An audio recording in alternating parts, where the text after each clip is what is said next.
Madaling araw ng May 16, 2024, isang karumal-dumal na krimen ang naganap sa loob ng isang bahay sa Las Piñas City. 3 miyembro ng pamilya ang walang awang pinatay. Kabilang ang isang minor de edad. Sino ang nasa likod ng Las Piñas City Massacre?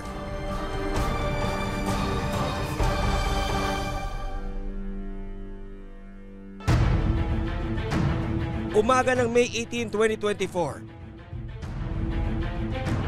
Kailan pa nawawala yung hipag mo? Nung May 16 pa ho. Ang sabi, pupunta lang pong Divisoria kasama yung mga pamangkin niya. Nagtungo sa Las Piñas City Police Station ang pamilya ni na Mary Jean Avellana o mas kilala sa tawag na MJ. Kwento ng hipag ni MJ na si Princess, nag-aalala na raw sila dahil 2 araw nang hindi umuwi sa kanilang bahay si MJ. Nawawala rin daw pati ang kanyang mga pamangkin na sina Natalie Jane Cabintoy at Oliver Bula. Yung mga kamag-anak ni Mary Jean ay nagtaka na bakit wala yung 3.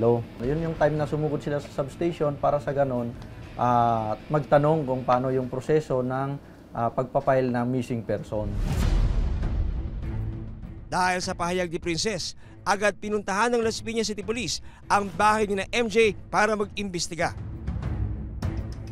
Dito yun, Chief. Nung isang araw pa yun, Mami.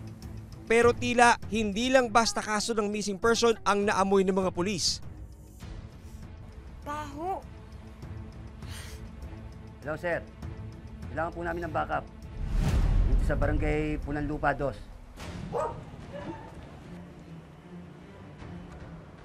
Pagdating sa lugar, isang umaalingaso na amoy ang sumalubong sa mga investigador.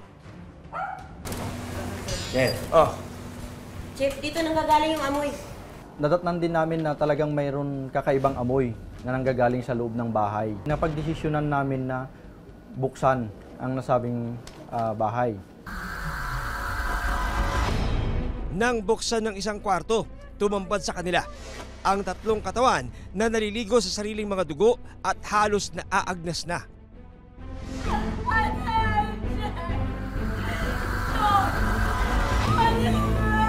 Doon sa loob ng kwarto, tumambad sa amin yung 3 katawan na nakahandusay sa sahig ng mga biktima. Ano ang kwento sa likod ng malagim na krimen?